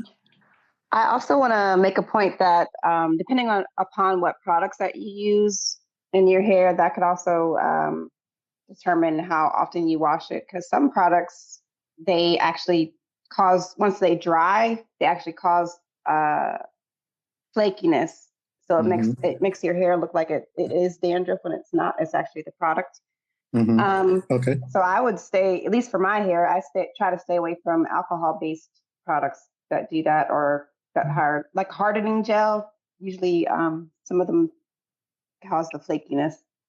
And as far as going to a salon, make sure you vet whoever the staff is. Make sure that they're talking to you about your hair and your scalp. For instance, if you want to get highlights and your hair is not strong enough to handle the chemicals, or you have breakage or whatever, don't let them put that extra stuff on your hair and cause your hair to fall out or damage your scalp or anything like that. So I just want to point those things out. Okay, ladies. Yeah, Valencia says it's important to pay attention to the products you're using and how it would affect your hair. Because yeah, that is key. Because some chemicals can make your hair just fall out and ruin it. This is Shazadi. Go ahead. Another thing to excuse me. Another thing to be careful about is like sulfate in the shampoo. Apparently, if shampoos have sulfate, it promotes like hair loss, I've heard. And also, if you use oil in your hair, it's really good for your hair for conditioning. Also, it helps healthy and it stays longer. As in, like the vitality of the health stays better because it's getting oil to conditioning. Okay. Awesome. All right. Anybody else? Anybody else got any tips? Or what procedure you use? And it's okay if you're somebody who definitely goes to the salon, you make you regular appointments, that's fine. There's nothing wrong with that, especially if you have the budget for it. This is Claudette. Go ahead, Claudette. It's also helpful if you have your hair in a style that is comfortable for you, while making sure that all the products and things that you use on your hair, if you maintain it at home, is great. But I do find if you go to a salon, or if you have somebody trim or cut your hair, just make sure that it's a style that you feel that you can maintain and you can handle on your own, because you can get your hair cut or colored or whatever, and you realize that you can't replicate that style again. It's very difficult for you. So, being low vision or totally vision, you just want to be comfortable that when you comb your hair or brush your hair, it's in a shape that you feel comfortable with and that you can maintain. Yeah, this is Cindy, and I agree with that, because I know when I go to the beauty shop, that's why I don't go, because my hair is very long, and the first thing they want to do is feather. I don't like feather. It's too hard for me to handle feather. Are you saying feather? Yeah, feather. Feather. Yeah, feather. So they want to cut it into layers and feathers and All right. I did not know that. Okay, that's news to me. This is Vincent. Go ahead, Vincent. Wait, hold on a second. Layers. Oh, wow. Go ahead, Vincent. Yeah, okay. I just want to clarify that I'm not a lady, but I just wanted to pass on a couple of items that I used to do. My hair is, very thick, coarse, and curly. So I had an afro. I started having an afro back in the 60s. And one of the hardest things to find is, depending on where you live, is a person that really knows how to cut your hair. I can say that, I found one good stylist when I lived in New Orleans, and it took me a while to find him. And and he used to have an assistant that used to give me the shampoo. And like you said, they give you a massage and everything. That was fantastic. It was really worth the price. But, in New York also, I had to go through the same thing. And if I couldn't get the person that did my hair and did it well, then I would wait until, whenever he was available to do it. And, but it ended up when I moved to New Jersey, and especially when I started losing my eyesight and I couldn't drive, this is many years ago, I started cutting my hair shorter, and I used a machine to keep it short until, and then I kept on getting it, shorter and shorter until one day I decided to shave it off. I did it by myself, and now I shave it. Actually, I have to do it daily, so it takes me about a half hour, and I have to make sure that I use the proper foam, proper lather, and a good blade in order to do it. And I'm pretty happy with it. I can tell, I do a pretty good job if I say so myself, because I can actually feel, if I missed any area, any spot. In the beginning, I cut myself several times. I did some pretty nasty cuts that prevented me from, shaving off my hair for a while. But over, practice, I guess, makes perfect, or just make me realize that is something that I cannot rush. I have to allocate at least a half hour more or less to do it, and so like that, my hair, my hair is clean because I do exercise, so you're sweating, and in the summer when you go out, you sweat. So I make sure that I also wash my entire face and head every night, to make sure that I get all the pollutants, all the dust, all the anything that was gathered, all the sweat, the salt, whatever it is, at night, so it doesn't itch. And then the following day I shave, and I'm pretty comfortable with that. Thank you, Vincent. Thanks for sharing. Here's one thing I want to point out too, because I agree with Vincent. When it comes to going to a barber or going to a salon, and I'm sure, ladies, you can probably agree with this as well. Find a person who you are comfortable with, who knows you, knows what you like, who is going to do a good job. Because you can't just go to anybody. And I'm one of those. Houston is a large city. And I am somebody, even though I have moved in different places, different sections of the city, but I have I'm very limited on barbershops that I go to when I used to go to the barbershop on a regular basis. I think the first time when I moved here in 2005, I had to rely on people who, based on their recommendations on what barber I go to. And I think one guy had recommended one, and the barber was good, but the problem I had was this was a particular barber who went by appointments only, and you have to be there at that time that he had put you in the books to be there. In other words, if you said that you would be there at 4:30, you have to be there at 4:30 or you miss out. Now, when I moved here, because I have to rely on paratransit service, if I don't have a reliable source of transportation, this was when I moved there, Uber and Lyft didn't exist. at the time. Uber didn't come to Houston until like, I think 2014. And I think Lyft came like maybe a few months after that. So for at least almost 9 years, the only thing I had was either paratransit, maybe somebody who had time to drive me over there, because this particular barbershop, first one had gone to, was not on the bus line.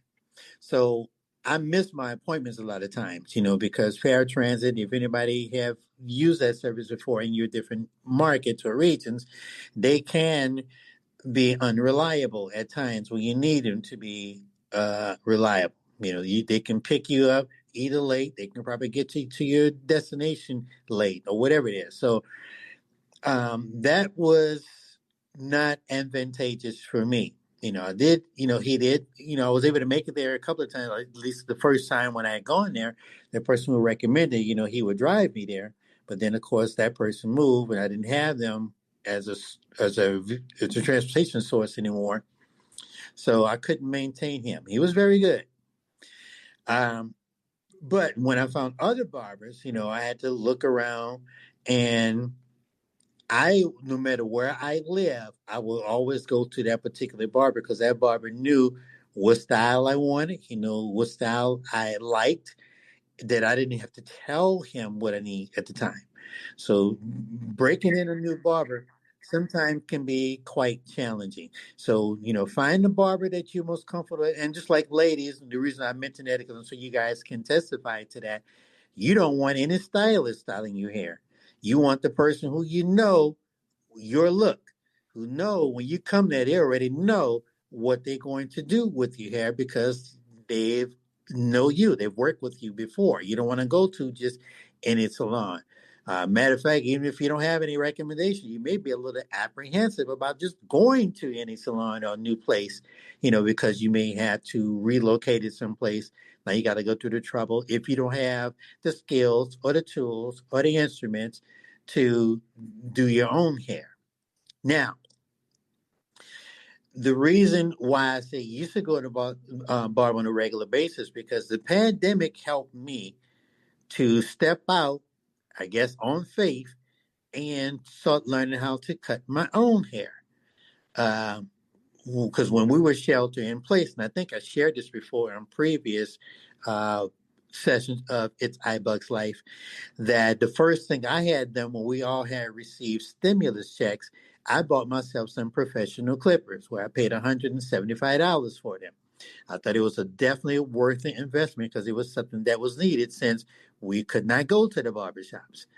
And when I did receive the clippers, and I think I bought them off of Amazon, speaking of Amazon, it took me a while before I was bold enough to say, let me go ahead and try it. Now, what I did was, the reason why I thought I could do it, because I'm one of those, I pay attention to everything that wherever I travel to, whatever's being done to me. So when I sit in the barber chair, I'm focusing on the strokes that they do and how they cut my hair, the things they do. And I say, well, I think I can do this. And because I built up that self-confidence within me, even though it took me about 3 weeks and almost a month before I finally did use them, I used them and I actually did a pretty good job. And the more I did it, I got better. So the reason why I say when I used to go on a regular basis, I don't go as often as I used to. Now I probably go to the barber depending on the time of the year or the event, whatever, because they are the professionals. Yes, they're going to give me the look, they do, they make it look extremely well. I do okay. My haircut, when I cut it myself, don't look bad, but I don't have like an edger where you can really fine tune the look like barbers can do. And then, of course, they're sighted as well. I'm just going by the touch of my fingertips. What I do on my own, does work. And I do cut my hair like every 3.5 weeks.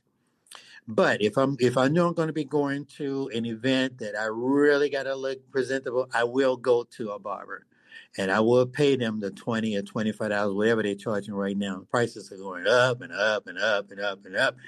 But by me being able to really do a substantial, a pretty good job, I'm saving that money. Not that I'm that frugal, but I just think it just makes good economic sense. And that's my story. But yeah, cutting your hair is something that is possible that you can do even if you don't have any vision. That's why it's a good tool that, however whatever ethnicity you are, if you can pay attention to how that person, whoever cuts your hair, whether it's a barber or if it's your spouse or whoever you go to cut your hair, depends on how your hair is, I'll say give it a shot. See if it's able you to do it. Now, I cannot imagine, or I have no imagination how somebody who may be of a Caucasian race, how you guys cut your hair. I don't know. I have no clue because I'm not that. And don't even have a way of observing it. But I have heard testimonies. Some people do of that particular ethnicity do cut their own hair. So I know where there's a will, with anything, there is a way. Any comments, questions, or comments about the hair? Okay. This is Cindy. Well, Go ahead, I Cindy. think that I do a better job with my hair than the beauty shop. So there. You go, girl. This is Shazadi. Go ahead. I do my own color. I color my own hair now. So because when I go to salon, they color hair. But I have really long hair. They charge a lot. I find it cheaper that you buy your own color and do it at home. It's just much simpler. So yeah. Now I will say one thing I did try was, and I went to a professional stylist who also has worked with folks who are blind or visually impaired, is dyeing my hair. Because, I'm somebody, I have a gray patch because I do a lot of thinking. I'm in denial. I don't think I'm getting old. I just think I have gray hair because I do a lot of thinking and I'm wise. I digress. Leave me alone. Anyway, but so this particular person thought they could probably show me how I can independently dye my hair. And they had the kit, they had the chemicals, and told me to the procedure and how to do it, and how to paint it, and what to do. And when we did it, I had got no comments. I got no, because no one said anything. Oh, you look different or something like that. They didn't notice the gray. Since I didn't get no comments, I didn't worry about doing it anymore. For one thing, the process seemed to be so tedious and arduous, and I'm like, I didn't care to do that too much. So I just go with the little gray that I have on top of my head and just deal with it and accept it.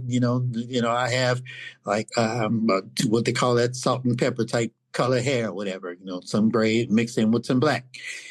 And I just cut it, and then when I cut it, you don't see the gray, but the only time you see the gray is when the hair grows back.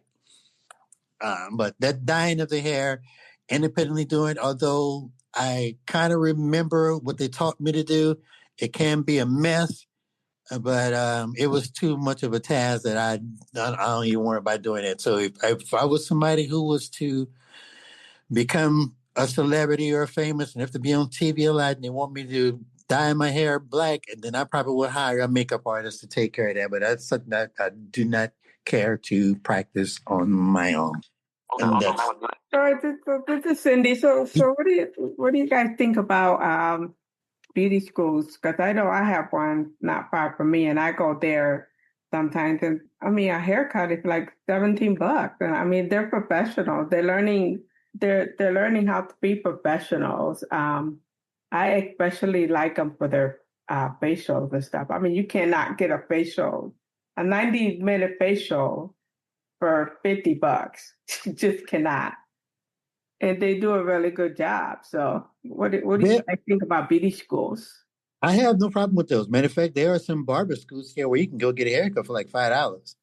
In a particular town. It's like in the North Houston area. So, and you're right, that is definitely a good way of saving money. I think when one of my sisters, before she passed away, when she was in cosmetic school, selling hair, I think I went to her shop and got my hair washed and conditioned for like $3. So there's nothing wrong with that. I mean, you're right. They're trying to be good. You're being taught. They are observed, by folks who are teaching them. So that's just something else you can use as well. So thanks for bringing it up. If no other comments about hair, I'm going to, because we got like about 7 minutes. One thing I also wanted to touch on, and when it comes to grooming, is nails. Nails polish. I'm not going to talk about makeup because that's a whole nother, we could do a whole nother hour session on that. But nails is also something that is just as equal as important as even the hair. Keeping your nails clean, keeping your nails filed. You don't want to have, because, our nails, since we use our hands a lot, is a lot of stuff that can get under your nails. So it's a good practice to not only keep them clean, learn how to use a good, get a nail kit where you can actually take the little tools. I don't know what each of them are called, but you can not only properly clean your nails by getting all of the particles and dirt, bacteria, stuff from underneath your nails, clean that out.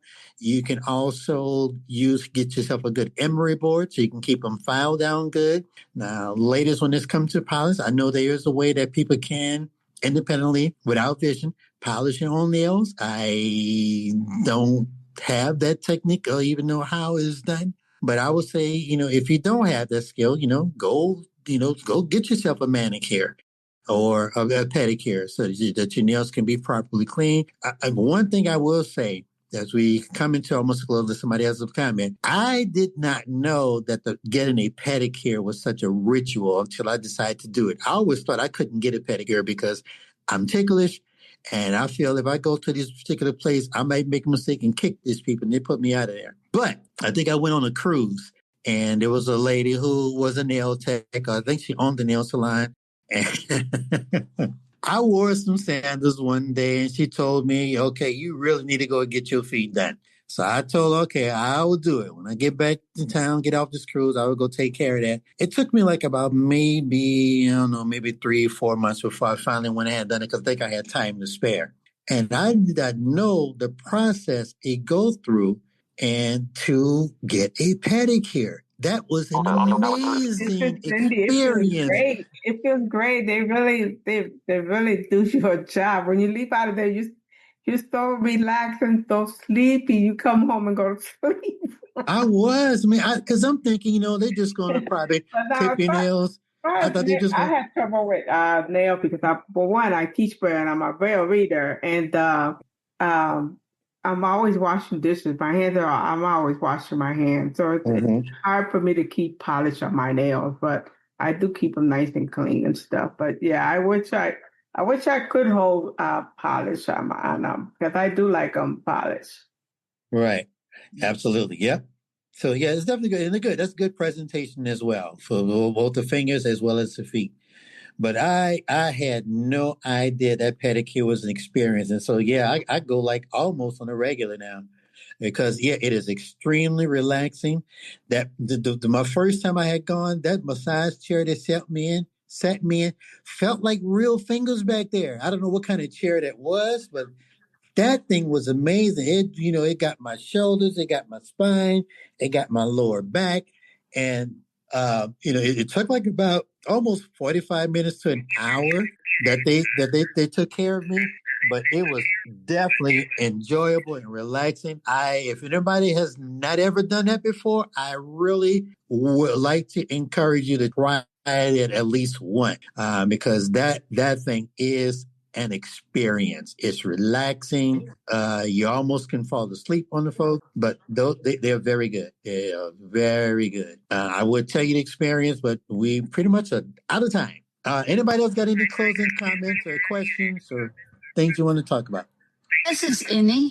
Go ahead, Innie. I wanted to mention about pedicure. It's also wonderful. Like as we get older, our nails gets thicker and they ain't growing and they hurt. So it's really good to keep everything. It doesn't hurt. It keeps them because when they do the pedicure, they get them out of the sides. They cut the cuticle, everything. Yeah. So it's almost.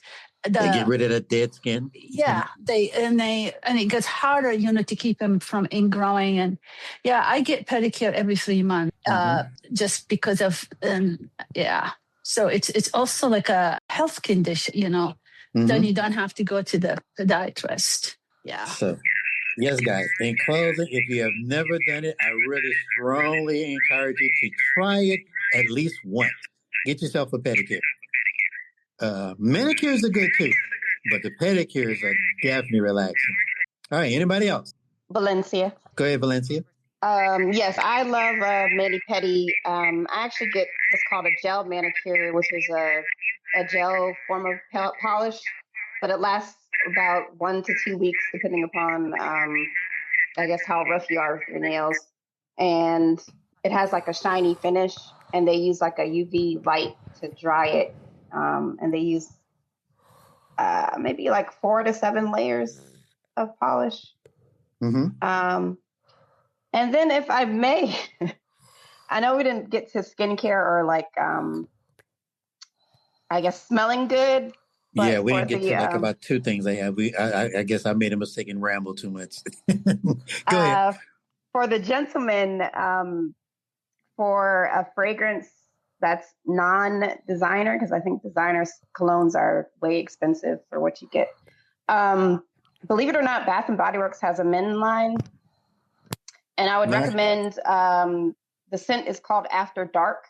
Mm-hmm. And you can get like a bar of soap, shower gel, moisturizer, and then the spray. If you layer the different products, you don't have to spray your whole body. Less is more that way. But it's a really good scent. It's kind of like, I would compare it to like the smell of coffee or bacon or baked goods. It's very inviting, I'll say. Yeah. I did not know Bath and Body Works had a men line, had a men product. They do. Okay. I will be paying them a visit. All right, everybody. I think we are at the end. I want to thank all of you. We got to as high as 32 participants join us, and I know we're down to 20 right now. But thank you guys for joining us with this session, this chapter of It's iBUGs Life. I thank for those of you who contributed. I thank those of you who just sat and listened. I hope you gained something from this. Feel free to invite somebody to participate on any of the iBug meetings. Go to ibugtoday.com or .org, and because they have like several different meetings throughout the week. Something for you, something for everybody, almost like every day of the week. I don't know when Sandy and Mike ever go to sleep. This is Sandy. Hey, George. Yeah. Yeah, just real quick. Tomorrow, remember, we're watching, for the movie night, we're watching Billy Joel, and So It Goes. It's a biopic, part 2. This Saturday, with the Apple Workshop, we've got some cool demos, and then the latest review of Apple News. And we've got a lot of good stuff, so definitely visit our website, ibugtoday.org, like George said. And we're going to close it out with our perfect song, right, George? Yeah, go ahead. Okay. Where'd it go? It's over there. Click that button. Here we go. All right. Bye, George. Bye, everybody. Ooh, that was too loud. Wait. Where'd you go?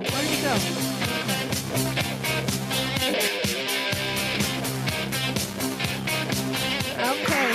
Thank you, George. Thank you, everybody. Thank you. Have a good night. Good night. It is in the hot, it's in the red, but it's good. What? Thank you very much. Audio now unmuted. We're enjoying the song. Yeah, I know. Okay, good night, y'all. See y'all tomorrow. Thank you, Sandia. Thank you, George. Bye. You're welcome. Bye-bye. We gotta wait till he gets a sharp-dressed man, then we'll hang up. I'm in Austin, by the way. Hang on. Get ready. Well, all right, that's one song. Hang on, we're going to listen to the songs I picked out. Here's the other one. Y'all know this one? Since I went to the trouble of finding them. Oh, I know that song. Yeah. Which one is that?